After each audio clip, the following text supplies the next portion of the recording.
Alright, welcome to another episode of the AV2 Podcast. My name is Ross and with me, of course, is Alex. Yes, Ross, hello. How are you doing? I'm not too bad, how are you? Good. Probably going to get really fucking hot in here. This is the oven. So we saw two films this week. Yeah. We'll get to that in a minute. First, I have some, it's specifically kind of comic book movie news. Will Smith, did you see Will Smith is out as Deadshot in the Suicide Squad? What, he's at what? He's not doing it. Oh, he isn't dropped out, yeah. So I didn't know that. yeah, so I don't know whether they're recasting. I was looking on the news, and the news that came out ages ago. Yeah, I know. I completely forgot about Suicide Squad. And I forgot that it's James Gunn's doing it, isn't he? He is. And it's called at the moment The Suicide Squad. So I hope that they leave it like Suicide Squad and The Suicide Squad. Yeah, so that means that now Henry Cavill's out as Superman. Yeah. And Ben Affleck's out out as all DC. falling apart. And now even the supporting characters are starting to go. Shazam is going to save DC. Exactly, yeah. I'll put my money on that. Also, there was an X-Men trailer, which isn't important, but yeah, No, the X-Men Phoenix. I've never watched an X-Men movie. The first ones are good. These ones are. But I feel like I'm now going to have to sit through all the X-Men movies before getting to this. When does it come out? This one comes out in June. I'm glad you said that because originally. I'm on holiday in June. Originally, it was meant to come out in November the 2nd of last year. Oh. Then it got pushed back to the February 14th. And I think that around that time they released the first trailer for it. Right. They released the trailer and then instantly it got pushed back to June. so it's going well at the moment. It's going well. I'm on holiday in June, so we might miss it. You never know. I hope not. I think it'll be quite good. But it's not as bad as that. Reminded me of the X-Men New Mutants movie. Have you heard of that one? It's like I've heard the of horror. it. I think we saw a trailer for it. It was the 4 people. It's a girl from Glass is in it. And they're all like 4. Yeah. It's meant to be like a horror film. That one was originally going to be released in April of last year. Oh my god! Right, and then it got delayed to February 22nd of this year. And now it's been pushed back even more to August. And when I was looking at X-Men news, it came up that all the reshoots that they were going to do for it were cancelled. And so the release is in doubt at the moment. Oh, God. So X-Men are doing well. Yeah, they're going strong. It's, I have faith in them. And it's a shame because the New Mutants movie looked kind of cool. But yeah, I remember seeing it, it's like New Mutants delayed for a year so that they could bring in a new character or something. Even though the trailers were out and all that shit. But yes, that's good. Also, this will nicely lead us into the next topic. Rami Malek's in talks to maybe be the next Bond villain. I saw that. What do you think of that? I can actually see it. I can kind of. He's a bit of a weird guy. He's not. Yeah, exactly. He's not the big menacing villain type, but he's one of the more laid back, kind of slow talking, sadistic type of Bond. You put him in a suit, he's going to look the part. He's going to look the part. And of course, Rami Malek brings us on to the Oscars. So the Oscars were on. Did you see any of it? Well, I obviously didn't watch it, but no, I didn't. I was there in the. I'm not that dedicated to stay up. What was it, like 3, 4 in the morning? Yeah. Something stupid like that. It's real. But no, watched all the acceptance speeches and I saw a few of. Basically, I saw Olivia Colman's acceptance speech, and that was funny. Yeah. But all right, so we'll go through Best Picture. I was surprised Green Book won. Yes. You know. Yes. Fair enough. I was happy with that. I was just, to be honest, I would have been fine with anything other than Bohemian Rhapsody. Just because I don't think it deserved Best Picture. No. Best Actress, again, I was surprised that Olivia Colman won, just because she didn't win the Golden Globe. Yeah, she did win a Golden Globe. Yeah. Yeah. I was still surprised. Yeah, I'm fine with it. I'm fine with it. She's bringing it back home. I love it. Something's coming home for once. Best Actor, Rami Malek. Again, there's been a lot of controversies surrounding his win. After watching his speech, I was like, oh, he is a nice guy, but he didn't deserve to win. But I mean... should have been Viggo Mortensen for Green Book. Or Bradley Cooper. Just because we haven't seen the other two films. Could you imagine if Bradley Cooper won an Oscar? He deserves an Oscar. Imagine he won Best Actor Lady Gaga won Best Actress. No, I was going to say Melissa McCarthy. Oh, Melissa. I'd have been fine with that. Could you imagine? Best Supporting, Regina King, If Beale Street Could Talk. I really want to see this movie, but I think it's not had a wide enough release really over here, so no. I guess she's going to be great in it. I like Regina King. Yeah, I'm not surprised she won it. She's pretty much won everything else, so, you know, what can you do? Best Supporting, Mahershala Ali. I was surprised at this. I can't remember who won the Golden Globe for Best Supporting Actor. No, I can't. But yeah, I'm glad he won. He's great in this movie. He's a cool guy. To be fair, I probably would have been fine with any of the other people winning anyway. But glad Mahershala won. Yeah, that's his second. Yeah, I love how he just rocked like a suit and then just a beanie. Yeah. That's awesome. He's a cool guy. Best Director Alfonso Cuarón for Roma. We haven't seen Roma. No. Best Screenplay was Green Book again. Yeah. Original Screenplay. Best Adapted. Black Klansman won an Oscar. Best Adapted Screenplay. So Spike Lee's acceptance speech was weird. He's a weird guy. Yeah. Best Animated Feature. Spider-Man. Big up Spider-Man. I mean, that's amazing. Nicolas Cage was in that movie. I mean, Nicolas Cage has won an Oscar. And Roma won Best Foreign Language Film. So I guess it's going to be amazing if we get a chance to see it.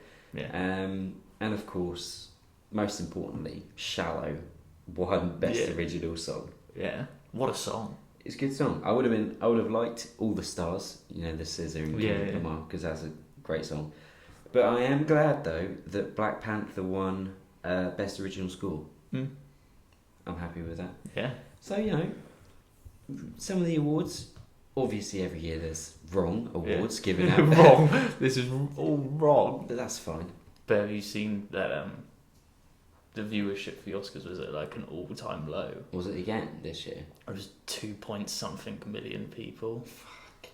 It was like a massive percent drop-off from the year before, which was I'm surprised because I think it was over half. I think it was over 50%. This was the year where they were really trying to push for, let's get the viewers up. We're going to make it an hour shorter and get rid of all these things. Yeah. These ones we've done during a break. Could you imagine being like a set designer or, you know, someone like someone like that and being like, you're finally nominated for your first Oscar and you're going to be done, like, you're going to be announced during the fucking commercial break. And they're like, everyone's just on their phone. Yeah, like getting food. And the winner is cuts to break, and then like when it comes back on, they're just finishing their acceptance Thank speech. you. And they end it with, all the acceptance speeches tonight can be available on YouTube tomorrow morning, so that your family can see it. But it was a massive drop off. And then there was 1,000,001 YouTube videos about how people are mad about Oscar bait movies and how... Yeah, but that will never change it. No. Anyway, let's go on to the movies. What did we see? I guess we'll talk about this one first. We went and saw How to Train Your Dragon, The Hidden something? The Hidden World, isn't it? Hidden World, yeah. This is the third How to Train Your Dragon movie. Have you seen the other ones? No. No, I've seen the first one. Why would I? The first one came out when we were a bit younger, so... Why would I? But what did you think of this movie? What was the story? Because I don't know. It's about whoever the main guy is. Hiccup. What? Wait, hang on. Hiccup. Why did they get the name Hiccup from? It's a joke in the first one, I think. Oh, so I needed to see and they just had to keep it. But Hiccup discovers that his Night Fury, Toothless. Isn't the only Night Fury around anymore. And there's a girl one, and then there's someone who wants, and then there's the Night Fury hunter who wants to kill all the Night Furies because he thinks humans are better than dragons, and it all ensues from there. And I mean, it's pretty straightforward. What else can you do for a third movie other than bring in a new character, as they always do? Yeah. I assume that's not what they did for the second movie. Hopefully, I think they brought in the mum, but I don't know. I didn't watch it. What did you think of this movie? It's alright. Pretty boring. Yeah. Kind of just sat there going, yeah. I just waited for it to be over. Yeah. But it's got a hell of a 7.9 rating. I know. At the moment. And a 71 Metascore. I have a real issue with the cast, just because Jay Baruchel, you know him, don't you, from like Knocked Up and all them movies. Listen, he's a fine actor. He plays that one like skinny, nerdy. No one likes me. I'm a bit nerdy guy, but he always succeeds. Yeah. He plays that well in real life, but I don't think he works as an animated teenager. No, he doesn't. Because he does sound like a 25-year-old man through and through. Like even when he was younger, he sounded. I was sat there during the film going, "How old is he?" Yeah, exactly. Yeah. So I mean, him as a star, I don't like it. I don't mind America Ferrera's Ashley Ugly Betty. She was good. Shout out, full spoilers for this. Shout out to Jared Butler. He's the dad in a few of the flashbacks. Yeah. I think I missed one of the flashbacks. But then it's got like Jonah Hill and Christopher Mintz-Plasse and basically all the people from those like knocked up Pineapple Express super bad movies. I don't think that their voices work for animated movies. Just because whenever I hear Jonah Hill, I just think of every other Jonah Hill movie other than him. I just can't. I can't not like accept his voice coming out of this. No. Even though the characters all kind of look the same-ish. I can't. I just can't get over them lot. If they'd have got better, not better, but actual voice actors. Yeah. More or less. Maybe I would have probably engaged a bit more with it, but I just don't really like them. No. Although Kristen Wiig and Justin Ruppel played, the two twins, the boy and the girl. They were funny-ish. They were fine, but Justin Ruppel, and this was the only kind of thing I knew going into this. It used to be T.J. Miller, from Deadpool, but he's such a weird bloke, terrible person that they recast him for a kids movie, which is fair enough. So I sat there for ages thinking, is this TJ Miller or is this not TJ? Because at the start I could have sworn it was, but no, it's not. But it was just, the film was really, it looked amazing. Visuals. I have here nice visuals. It looked amazing, but it's just an incredibly boring film. Yeah, it was. And I didn't really excite me. I don't really like the design of all the characters either. No. They're all like weirdly morphed, like Hiccup's really skinny with a big head, and like Christopher Mintz-Plasse's character's massively fat with short arms and I can't like that get guy into annoyed these me. Movies. Yeah, that guy, he was like, number 2. And I was like, shut up. And do you know what? It's not very funny either, to be fair. No, not really. It's not. I mean, F. Murray Abraham played Grimmel, the thing. I would have maybe got someone else, just because no kid's going to be like, I like F. Murray Abraham. But, he's fine as Grimmel, the dragon hunter, whatever the fuck he's called. Yeah. I hate in like kids' movies when they get a lethal weapon. Like he has that sword thing that sets on fire. Yeah. But he can't do anything with it. It's a kids' movie. Yeah, exactly. Could you imagine, it kicks off, he's just setting people on fire. Yeah, exactly. Like, brutally behead someone, sets them on fire. Yeah, but he can't. All he'll do is swing it, miss, kick him out. Yeah, hit him. Like, kicks in the stomach, he's unconscious. Yeah, exactly, yeah. Or big dragons just pushed everyone out of the way. Yeah, that's annoying about kids' films, because even this massive weapon and dragons with fire-breathing dragons, claws, teeth... Can't do anything. Yeah, they can't. Like, he has it. He even reloads it at one point. Like, he ain't done anything with it. I mean, it's a cool. You know what? It's only there so that in a couple of weeks you'll see the How to Train Your Dragon figures, and he'll have the flaming sword. Yeah. It'll be Hiccup and the flaming sword. It's purely for market and to sell toys. But I don't really like the design of the dragons. They look a bit funny. They're either toothless, which is just like that black, that design's fine, or there's some hideous spiky spotty thing. That's the only two things. Yeah, and they're all like disfigured, big teeth. Yeah. Horns and spiky. They've got like a massive. It's like fangs, like like saber-toothed tigers. Yeah, like they've got these massive teeth. It's like they got one design for the dragon in Photoshop and then just morphed it 70 different ways to be each dragon, and it's just.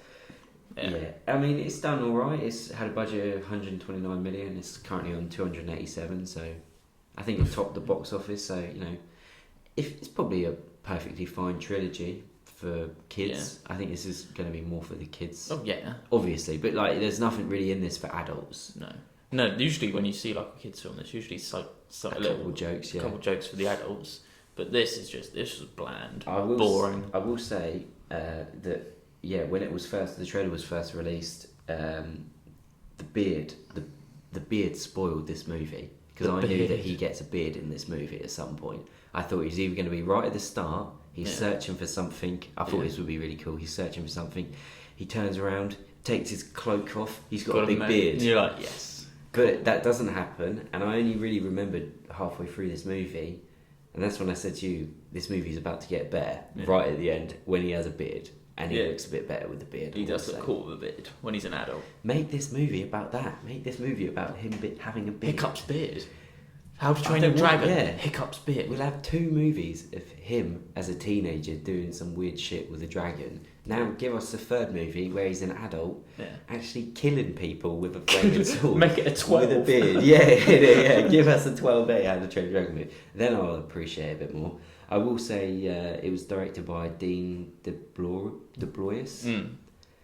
who he's alright, but he did do Lilo and Stitch, so I will always have a special place in my heart for Dean. No matter how bad things get, he's always got Lilo and Stitch to fall back on. He co-wrote it.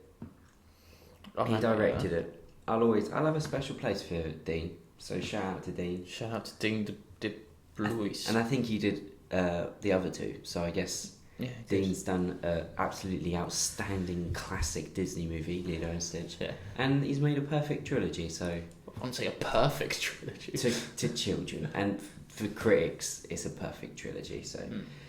Can't argue with that, Dean. Can't argue with Dean. Shout out to Dean. Would you buy this on DVD? No.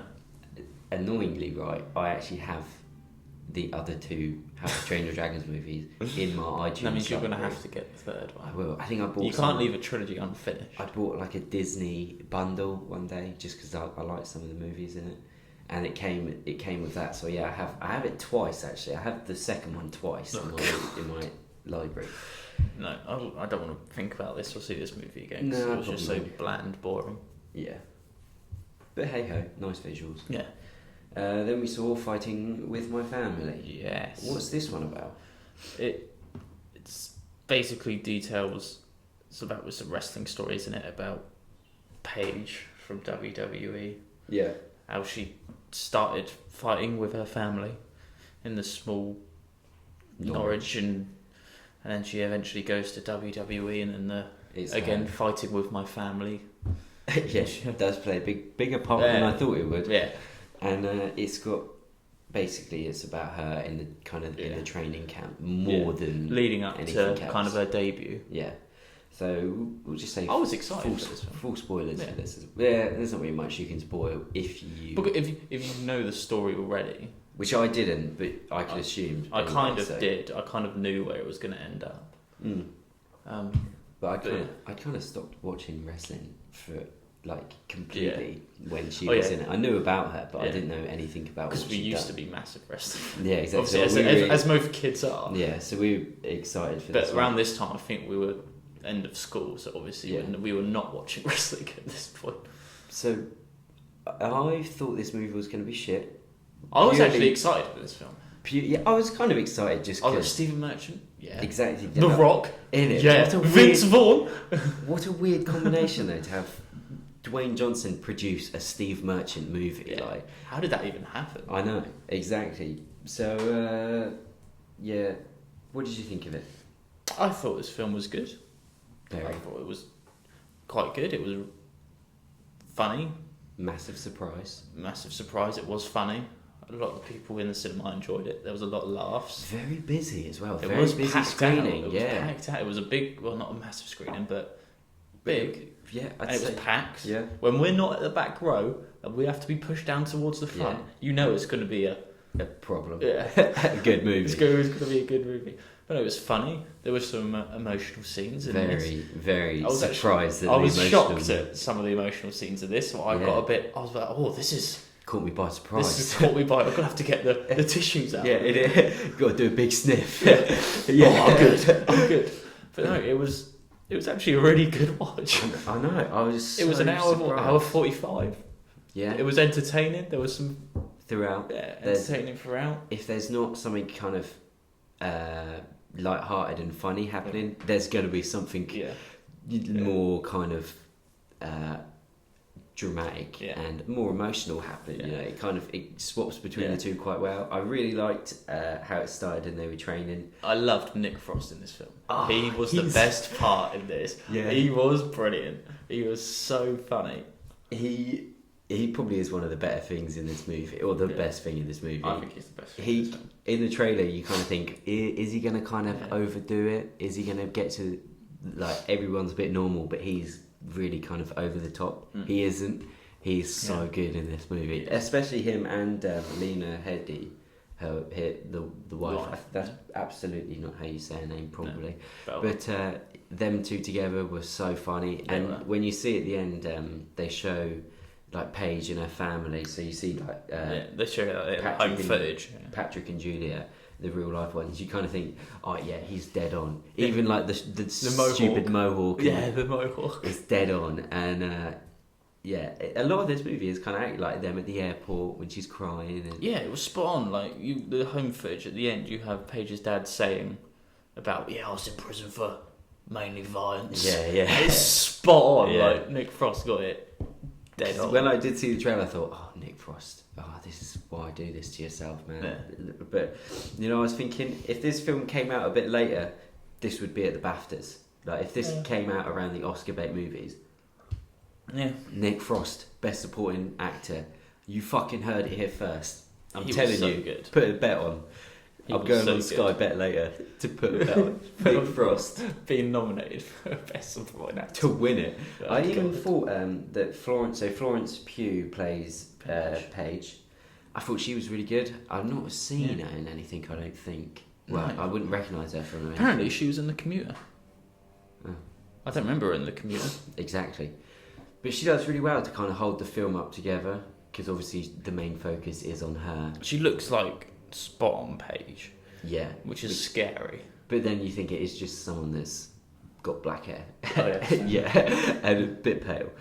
But I thought she was really good. Yeah, she was good. I even thought that Zach was quite good because he was because there's a bit of the story is based on him. Yeah, exactly. That's what, as I said earlier, Paige is the kind of the main focus, but you do have the other focus of Zach, and he's also then training the kids up and.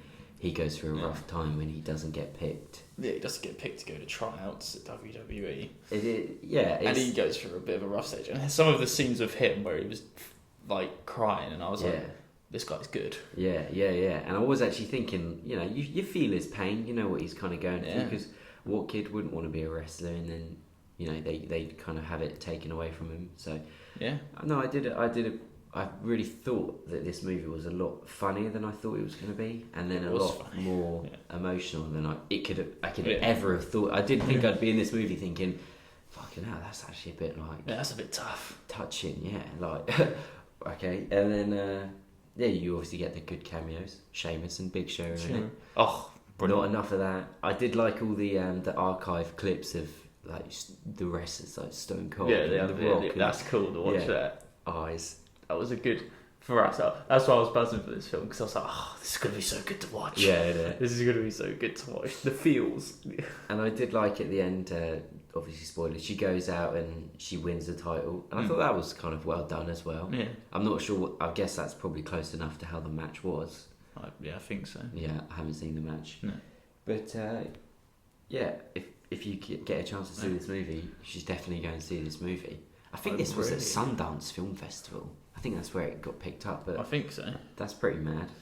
So it's here on the IMDb page. Page was actually at Sundance Film Festival. Yeah, I just like how Stephen Merchant saw this story and thought, I'm going to get in contact with the WWE and make this movie. Or Dwayne Johnson probably helped him a lot. Yeah. Vince Vaughn is great in this movie. I like how The Rock's like top billed cast, and he wasn't in it that much. Yeah, no, he's not in it that much at all. And when he is in it, he's actually quite good. He is good. A lot of people don't really like him as an actor. Yeah. But he is very good. That opening exchange between Paige, her brother, and The Rock, when they're talking them are talking, that's quite a cool, funny exchange. Very good, yeah. But yeah, the wrestling's quite good in it. All the cast are really good. I even thought that Roy, the other son that comes out of prison, even like the moments with him are quite good when he's like they're doing the jogging together. Yeah. Florence, obviously, like I said, she does really well to kind of hold the movie up together. Yeah. She's funny, and again, her and Zach, quite good chemistry, them two together. Yeah. I'd imagine that's probably exactly how Paige and Zach were in real life. Yeah. So I think they captured this really well. Yeah. So and I thoroughly enjoyed it. I know, surprisingly. I was buzzing to watch it. So happy we did, and it was great. It's hour 45. Go see this movie. Yeah, it's well worth it. Yeah, I think you'll laugh, you'll cry. Yeah, it's a great movie. Would you go on DVD? I would. Yeah. Yeah, I would. I probably would. Yeah. I think it's well worth it. I would love, just for the archive footage. Yeah, yeah. Like, I want to watch some old wrestling footage. That's exactly how I'm going to put on Fight with My Family. Yeah, that's exactly how I felt. Just like watching this movie, thinking I want to go home and watch some SmackDown. I'm going to put Fight with My Family on. That's what I'm going to watch. It's an easy enough watch, isn't it? Yeah. I think there was a very I remember when we were walking out, there were like older people in this movie, older people. Yeah. So it's kind of reached everyone, and like Stephen Merchant's being the one doing all like the press runs for it as well. Like, obviously, been on Graham Norton's show, and not The Rock. They couldn't get The Rock, and no, Rock's not. No, he's not going to do that. Stephen Merchant's. He's closer. The Rock's going to have to fly over. But he did a really fucking good job with this. This was really good. This was really good. I'd definitely buy this on DVD. Yeah, I would. It was a really good watch. So happy. Well, I think that pretty much wraps us up to them too. Is there anything else? No, I think we covered everything. Well, thanks for watching. We hope you enjoyed, and take care.